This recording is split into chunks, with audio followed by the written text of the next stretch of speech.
thlir tu zong zong te ka channel tang kal holom le chu ni khata tila zan khata dar kariat chong mu in chuna te po mu thin mala mut kham lo angin i om thin i bengaron kiwak ang chi te til ei chak na reng nei lo ang chi te le i lo in hriat lo laia thil ei chak na i lo nei huam huam ang chi te khan i om thin hengani chonin a chan hriat nan le a that lo zia hriat nan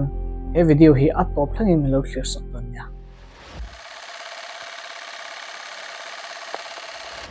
ole ma lai kan pi le pu te hun lai han clear le leila pasal tha pakhat hian sahwai pakhat lo tong ta chu ta chon aril ruai nge ron lang berang sap tong tak chonin fight or flight adau don nge akap don nge ani lo pon atlan che don nge ti aron lang nge yang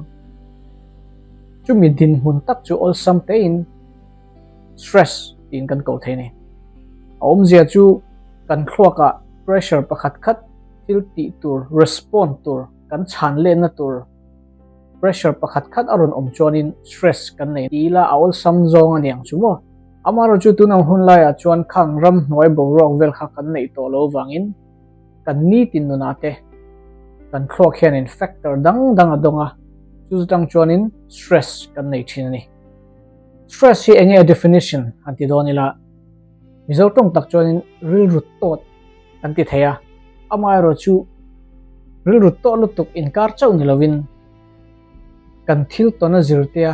kan thluak kan ngei to na tele kan tak sign kan hriat lo laia dolet an lo tum na process kha stress kan ti hian a hwam tel thei ome engwai nge kan ril ru lun tot engwai nge stress kan lo nei ti bel cheng do nila mimal taka chuanin kan sum do na atlak chat wangte chuan mulat langwal a in ngai zona in ban teng chi te chuan in then na te na a chunglama tanga pressure min pek wanga kan stress na te a na chunga kai ngai lo na te thenom te na in hau na te ani theya kan chen na mu na zirte kan chen pui machine te zirte na nele thei bogani kan bul na ya negative te wa thil ngai to thin kan kol chonin kan shelo line kan lo stress ve char the ni chon kan taksa anting e stress ron lan chwa thin ti chonin kan taksa te chaw em a kan rit mu chena ani lo pon to ite tui lo ani lo le til kan 8 na por ti reng om thei box silo ang chi kha chon lu hai te bengaron kiu te he lai kan mit ron chedo zuk zuk ang chi te chuan kan lungphu dik thelo ten aron lang chok thin ni ole kha zong kha stress chungchang pon lang ta kan lo hriat thin mo kan lo hriat ngai te pon yang tuna tang chonin stress kan lo nei ta khan kan taksa chung rin engtinge a lo do let emo kan taksa engtinge min ti chak ti te engtin tak nge a lo handle ti kha koron soidona ama saberin stress hi chinhi om kan ti theya acute stress antia stress relo te antiang chu all sam zong chonin pakhat le jok chu chronic stress antia rei tak kan taksa chung kan ril chunga cham thin stress hi ni chu ta zona lo om thei chu stress hi a thange thalo ti chonin relo te chunga tang chonin stress hi that puinan kan mang theya lekhina na idea te kan lo nei lowa deadline te lo hnai to si kan na mo deadline te lo hnai to sia chu anga te kan lo stress a idea thado ron lang chok nu ang chi te emo kan taksa ron chak thut ang chi te zandang anga mu chok to lowin kan lo harwang ang chi te kan rin ai na kan lo thok na sa thei ang chi te kha a thazong in alak theya ama ro chu khang teng stress ho kha atul zat ai kan taksa chung emo kan thlok chung kan ril chunga chang to chonin til thalo min thlan tua aron chang chan ta ni chumi hre tur chonin stress kan lo nei hianin kan taksa chung rela engthil tenge thleng kan taksa peng te chunga engtenge thleng engtinge an lo om ti ilo clear ho okay stress kan ron nei che hen kan thlok hianin adrenal glands te kha na tak turin ron shil chata chung adrenal glands ho chonin hormone chi thum aron chok ta ni adrenal glands hi khoyange om ti chon kan kal hi eta lo ni se ti zo khen clear zo hemi kan kal panni chunga lukhum angte om hi adrenal glands ti chu ni meya stress kan ron nei chen kan thlok in adrenal glands te kha na thok turin aron hril ngala chuan hormone pathum aron chhuak thina chu hormone pathum te chu engting e ti chuan ama sabera adrenaline ania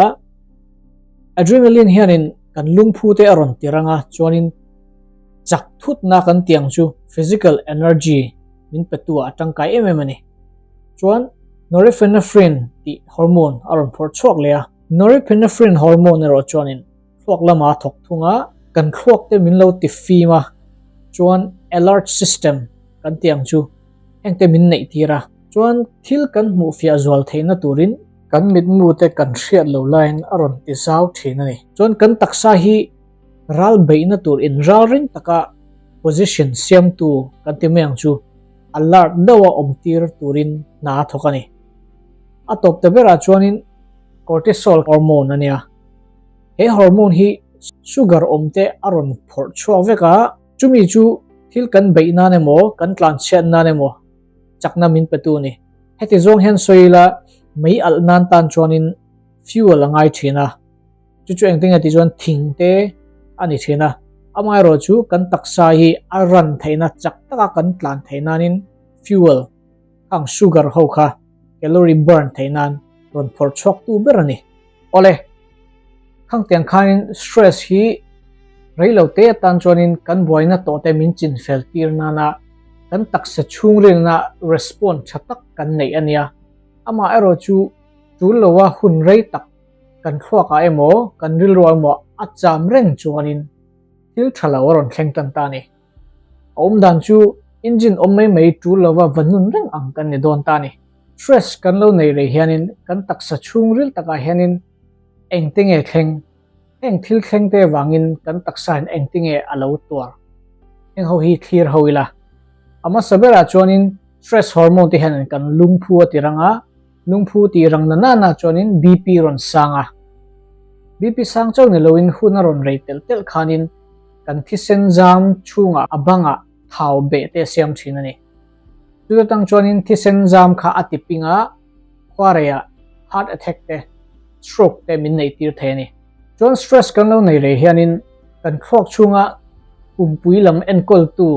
pumpui lam hrechiang tu nervous system kan ti meng chu kha ron ti chiang kwang lowa kan thil evel te kha aron ti sa in pumpai ron ti nom lo thina chuan cho ei chak lo na te aron siam thei thina ni chuanin kan ril chunga bacteria te omdan zia thlengin awati bumal lo theni thil ei thei lo lam soi don ta wa chuanin stress rate tak nei chronic stress hianin kan taksa min ti thau bel them ti chuanin te reng mai achan chu nachina ka soi tak stress hormone ber cortisol kha engatan nge tangkai ti chuanin kan taksai na abeile tur emo atlan chat tur action pakhat khat alak tur ti to meng chu mei alnen te khindonila mei ti altura a fuel to thing te ho kha lo khon khop saktu ani ang takin tungtiang kan chet that theina dana tangkai tur a thau te calories tam tak te kha ei chak na me ron siam ta ni tu tang chonin tel tam deuh emo calories tam deuh thil te ei chak na me ron siama kan lo eya amai ro chu kan taksa kha ache chhuak tak tak le silowa chuta chuanin fuel ho kha to a thing ho kha kan taksa chunga man lovin alo tling khoma chuta tang chuanin thau chia mi ron siam ta ni abik takin kan dula hianin belly fats kan ti hi asiam thina ni kan dula thau ron pung khom hianin belly fats kan tiang chu eng ho hianin kan taksa nanna ron lut te lo dole tu tur immune system chemical ho aron ti chuak veya chu cytokines kan ti ni eng cytokines ho hi kan taksa nanna ron lut lo dole tu te alo puya min ti dam chak chen bok ani amai ro chu atu lo ron chwa tam le an omrei ta ka chuanin are area kan taksa tanga nanna lo dole tu tur cells te thleng khan an hveka chuta tang chuanin kan taksa kha aron chak lo tel zok ta ni kan lo hritlang ola nanna te kan kai ol em ani chuan chung cytokines ho chuanin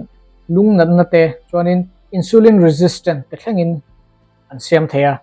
chu tang chuan thi sen thlum zun thlum te kan lo nei thei pha ta ni ole chronic stress kan ti stress kan nei re hianin engtiang takin nge kan tar ol engtiang takin nge kan nunna po toi ti hir hoila kan taksa chungril taka hian cells in pathian min siama eng cell so hi pakhata tangin pahnia a intenshanga chuti chuanin kan ron thang liana chuan kan la nung zel thei bok ta ni chung cells chunga chuanin chromosomes tioma chumi chromosomes a mor te a chuanin telomeres tiom boka heng telomeres te hi kan DNA te thlak silowa cells aron punnan khanin apui tu berania stress hormone te wanga hemi telomeres te hi alo chhia te ni chuan kan cells apung thei to lawa cells pung to lo na chu kan ron tar ol ta a chuan kan thi ma bokani ole khati khanin stress kan lo nei hian kan taksa chungril taka engteng e thleng ti te engteng nge a that lo ti te thlengin kan thir ho to a tuna chun stress hi engteng e kan handle theyang engteng e kan dole theyang ti lama lu tila ama saberin keima mimala chuanin ang stress nge kan nei ti hi hriat chian poimo katia nanna te po a engber nge kan nanna ti kan hriat lo chuanin ain enkol thei tak tak lo ang hi ni berang chu chuanin panina chuan pathian hna tongta in bible te chiarin hla nila chuan kan ngai to dan kan thlir dan te kha a thei ram chuan khlakila a har sanna le boina anga thlir lovin pathianina challenge min pek kan mason na tura zirtir na min pek anga te ngai dei taila chuan lelama chuan kan omna environment thak dei te ka video ma salama kalo soi to anga kan kianga miril ru thalo puten omreng chuanin kan lo stress ve the emema khawang khan khang ho lena hlat ber tur anga omila chuan exercise pakhat khat tinge nge turin ka cha do bok chewa ke chu football pet hi nom ka tia football ka pet to chuanin ka stress ho zong zong kha abovek thinani atop ta ber ta na chuanin a om to ka mutam thei apoimwa kan mut hianin kan thluak le kan thil ngai to na te reset button kan met ang mai hianin a in reset ve thei ta kami khan tle ma zong tal chu mi apui ve thei ni ole khang zong kha voina karon share thei chu nia mihring kan ni chung chu kan nuna stress kan tong lo thei lawa chuwangin pathian nen thataka ilo handle thei na turin du sakna ka hlan che next video kan hole don nia